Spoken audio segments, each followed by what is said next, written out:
सबको मेरा जपनाम। मैं हूं नरेंद्र भूटानी और आप सब देख रहे हैं पंजाब केसरी और नवोदय टाइम्स। सो जपनाम से आपको बहुत कुछ पता लग गया होगा, पर फिर भी मैं इंट्रोड्यूस करवा देता हूं। हमारे साथ में आज गेस्ट है Prakash Jha sir and Aditi. Welcome to the show. Thank you so much. Thank you Narendra. Sir thank you so much. Sir इतना वेट ना किसी सीरीज का नहीं हुआ, मतलब पार्ट 1, पार्ट 2, पार्ट 3, अब सीजन 3 का पार्ट 2 आने वाला है और इतनी बेसब्री से हम इंतजार कर रहे थे सर। 2 साल लग गए अब पार्ट 2 को आने में, सीजन 3 के। सर ऐसा क्या है जो आश्रम को, एक बदनाम आश्रम को अलग बनाता है और इतना वेट करवाया सर आपने, और सब लोग वेट कर रहे हैं और सब बेकरार है कि देख लें बस अब रिलीज हो जाए। दरअसल जो ये नया संगम हुआ है ना MX प्लेयर और Amazon का, उसके प्रोसेस में थोड़ा वक्त लग गया। और ये बन तो गया था पहले, लेकिन ये चाहते थे कि ये नए जो ये पावरफुल यूनियन हुआ है Amazon और MX प्लेयर का, उसके प्लेटफॉर्म पर आए, तो अब आ गया। और ये सबसे धमाकेदार एक इंट्रोडक्शन जो व्हाट्स नेक्स्ट, स्ट्रीमिंग नेक्स्ट हुआ था Amazon MX प्लेयर का, उसका सबसे बड़ा धमाका यही था। कमिंग टू यू मैम, मतलब what are list of directors you have worked with? सारे डायरेक्टर्स जैसे इम्तियाज अली सर है, प्रकाश झा सर है, उन सबसे एक एक लर्निंग जो आपकी डायरेक्टर्स के थ्रू है, वो अगर आप बताना चाहेंगे तो ऑडियंस को। मेरे हिसाब से Yeah. ये मेरे फेवरेट डायरेक्टर्स थे।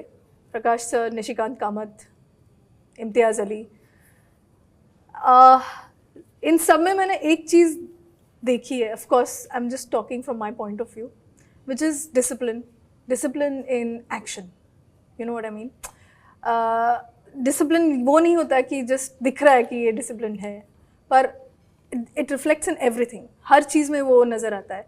So that's one thing I have learned, और मैं उसी को लेकर उसी स्क्रिप्ट में आगे बढ़ती रहती हूँ। तो मेरे लिए वो सबसे बड़ी बात थी हमेशा से, और आई वाज वेरी लकी कि मुझे इन सब लोगों के साथ काम करने का मौका मिला इस लेवल पे, मतलब at the beginning of my career. So yeah I think I am extremely lucky, very lucky. And which character is your favourite as of now? मतलब किससे ज्यादा क्लोज हो आप? Honestly both Pammi and Bhumi, but now Bhumi has her own journey, वो अपने रास्ते चल चुकी है, तो पम्मी आजकल मेरे साथ बहुत रहती है। So Pammi is been my favourite now. That's great. And I have heard कि आपको ना फिल्म से ज्यादा OTT पसंद है। हाँ। एंड OTT में कौन सा फेवरेट शोज हैं आपके?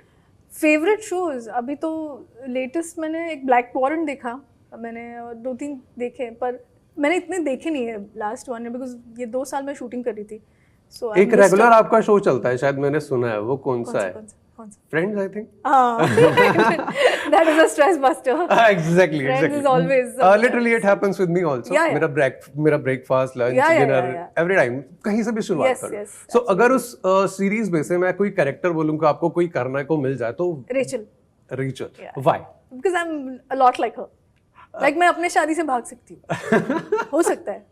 बट ये तो इजी हो जाएगा ना, मतलब फिर ये तो आप ही हो, तो वो कैरेक्टर करने का मजा। Do you तो feel that? फिर अब है ही कौन, वो मोनिका शायद, या Monica will be better. Monica will be या better. Yeah Okay, sir coming to you sir, आप रामजस कॉलेज से पढ़ाई करी आपने, फिर FTIA से पढ़ाई करी है sir.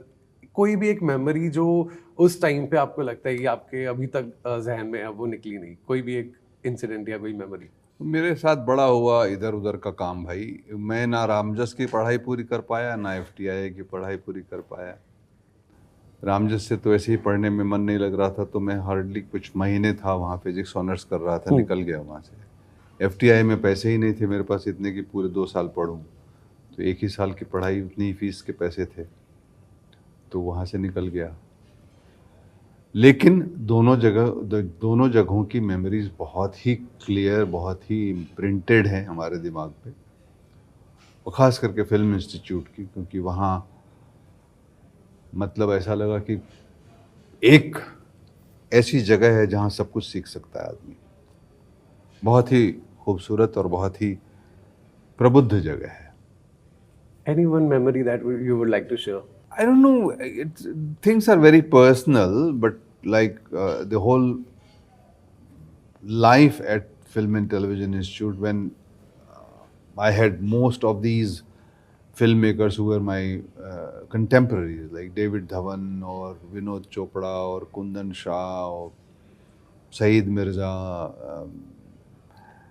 Nasiruddin Shah, Om Puri,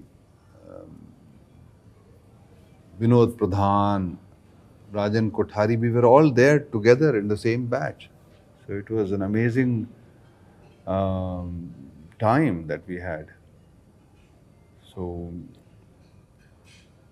वो इंस्टीट्यूट की दुनिया अलग ही थी, सुबह से लेकर के और रात तक हम लोग, पता नहीं समय का तो कोई अंदाज नहीं रहता था, कभी एडिट कर रहे हैं, कभी शूट कर रहे हैं, कभी साउंड रिकॉर्ड कर रहे हैं, कभी कुछ कर रहे हैं, तो बहुत ही मज़ा आया। सर आपने इतना कुछ सीखा है, वहाँ पे रह के तो सब चीज़ें करनी पड़ती हैं आपको, right? I am very sure कि आज भी अभी भी आप सारे डिपार्टमेंट्स के अंदर कुछ ना कुछ इनपुट्स अपना देते होंगे, चाहे as a director, because he is the captain of the ship, the director, right? Sir what do you enjoy the most, being the producer, director और writer? If you have to choose one. Writer. Sir why, ऐसा क्या है इसमें? वही सब कुछ जो होता है वही होता है। जो भी होता है वो राइटिंग स्टेज पे ही होता है। That I have some idea about filmmaking helps, but writing is the most important thing. ये जितने एक्टर्स हैं या हम डायरेक्टर्स हैं या कोई भी हैं, कुछ नहीं कर सकता अगर सही लिखा हुआ नहीं हो तो। ये सब जो आप देख रहे हो ना, आश्रम के कैरेक्टर्स और आश्रम की फेमस और सारी चीज़ें, अगर आश्रम लिखा हुआ नहीं होता वैसा तो कुछ नहीं हो सकता। आज लोग एक्टरों को बड़ा वैल्यू देते हैं, बड़ा स्टार उन्होंने ये कहा, वो कुछ नहीं कह सकते। उनको एक्शन, उनको ज़ुबान, उनको शब्द, उनको एक्सप्रेशन सारे राइटिंग देती है। तो राइटर को वैल्यू देना चाहिए सबसे ज़्यादा। मैं चूंकि लिखता हूँ इसलिए मुझे पता है, nobody is anything without writing. यानी बहुत अच्छी एक कहावत भी है कि जो राइटर होता है ना वो बाप होता है। सर आई थिंक वो ऐसा ही है। नहीं, बाप नहीं, वो भगवान होता है, भगवान क्योंकि वो विचार को रचता है और शब्द देता है और उसको पूरी कायनात देता है। वो भगवान है किसी भी फिल्म का। सो आपसे जब नाम सिर्फ एक्टर्स को नहीं, राइटर्स एंड डायरेक्टर्स को भी करना चाहिए। एक्टर्स को तो करना ही नहीं चाहिए, करना ही नहीं चाहिए। सही है, एक्टर्स कुछ नहीं है। जो है वो राइटर है। आज हम जो भी देखते हैं, कोई फिल्म अच्छी बनती है इसका मतलब अच्छी लिखी गई है। ट्रू। बहुत अच्छी लिखी हुई फिल्म को बहुत कोशिश करोगे तो भी खराब नहीं बना सकते, और खराब लिखी हुई फिल्म को तुम चाहे जो डालना है डाल दो, अच्छा नहीं बना सकते। बहुत डेप्थ में बात कही हुई है। सर मैम आपके पास आते हैं, आपके दोनों पेरेंट्स एथलीट्स हैं, आपने भी इतने अवार्ड्स जीते हैं उसके, ये कैसे शिफ्ट आया? मतलब व्हेन यू डिसाइडेड, आप कर रहे थे, आप मार्केटिंग सर के साथ भी आप कर रहे थे थिएटर, आपने कब डिसाइड करा कि मेरे को एक्टिंग ही करनी है? वेल ऐसा कुछ हुआ मेरी ज़िंदगी में, एक like a personal loss. I lost my mom and there was one small story that happened. वो टीचर थी, उन्होंने मुझसे कहा था कि मुझे तुम्हें होर्डिंग पे देखना है, और वो होर्डिंग मतलब मैंने गलती से उसे वो समझ लिया, ये वाला होर्डिंग, पर वो था एक्चुअली वो बस पे होता है ना classes, Agarwal classes, coaching classes वाला जो होता है, परसेंटाइल जिस पे लिखा होता है 99, छोटा सा फोटो होता है स्कूल वाला। उन्होंने मुझसे वो कहा था, पर मुझे ये लगा, and she passed away at that time. तो मैंने सोचा ओ ये क्या हो गया, यू नो। और ऑनेस्टली वो तब बचपन में ना जुनून होता है एक अलग किस्म का। 15 और मुझे समझ नहीं आया क्या हुआ exactly, and she was also 45 something I think, या सो या शी वाज 45। सो मैं गई सीधे पृथ्वी थिएटर, मेरा 10th का बोर्ड एग्ज़ाम था, वो ख़त्म किया, पृथ्वी थिएटर गई और मैंने मकरंद सर से कहा ये मेरी लाइफ की ट्रेजेडी है, मुझे एक बार होर्डिंग पे आना है, आप मुझे हेल्प करेंगे? तो he just looked at me like in shock, because dark comedy जिसे बोलते हैं ना, that kind of a thing happened. And I said you tell me, मैं मेहनत करने को I am ready, because I was an athlete. तो मुझे पता था मेहनत से कुछ भी अचीव किया जा सकता है, मेरे लिए दिमाग में वो तय था, क्योंकि मैं was already state national, I was running that time and all. So this happened, और फिर वो फिल्म हुई लय भारी, just in a matter of time. बच्चों का एक नाटक था जो मेरी बहन ने लिखा था, वहाँ से मेरा कास्टिंग हो गया and I came on the hoarding, that's it. फिर मैंने कहा हो गया ना, अब तो मेरा वो जो था रोज़ सुबह उठ करके जो मेरे दिमाग में चलता था, तो मैंने सोचा अब मैं MBA करूँगी, स्कूल कॉलेज जाके MBA करती हूँ, ये करूँगी वो करूँगी, but it never left me because acting or stage is such a medium that you can actually control somebody who's watching you. You can control their breath, their emotion. So for that moment you feel godlike, for that moment you feel heard, for that moment you feel wanted. और उस वक्त मेरे लिए वो important था. आज मैं अलग हूँ, उस वक्त के लिए मेरे लिए वो इम्पोर्टेंट था. और वो जैसे जैसे घटता गया, जैसे जैसे मैं एक अभिनेत्री बनती गई, वो मैंने रियलाइज़ किया that oh, that means I have a power to emote, you know. I don't have to suppress my emotions. And I started emoting. That's why my emotional scenes are always heightened and they are very, I go to some spaces and I come back और वहाँ पे मैं अपने आप को release भी कर देती हूँ वो पेन से. So मेरे लिए एक बहुत ही अलग रास्ता निकल गया and I really enjoy it. वाह, मैं तो इस मोमेंट के लिए अभी तो मैं लिटरली वो चीज़ फील कर पा रहा था. एंड बट एक चीज़ आपने बोली थी, आपने होर्डिंग जो है वो गलत आपने उसका एज्यूम करा कि ये चीज़ बोली होगी. When did you realise that particular point कि वो होर्डिंग वो वाला था, लाइक मार्क्स वाला, not this? Much later when I was discussing it with my aunts and all. मतलब वो एक तरीके से इररिलेवेंट ही हो गया.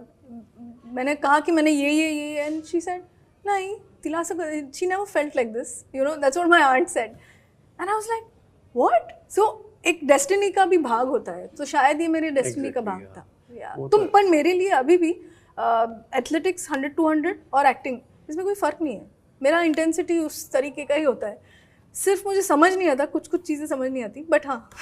अच्छा, एथलीट्स ने एथलेटिक जो भी आपका एक्सपीरियंस है अभी तक एज एन एथलीट, एक्टिंग में कभी हेल्प करा है आपको? 100%.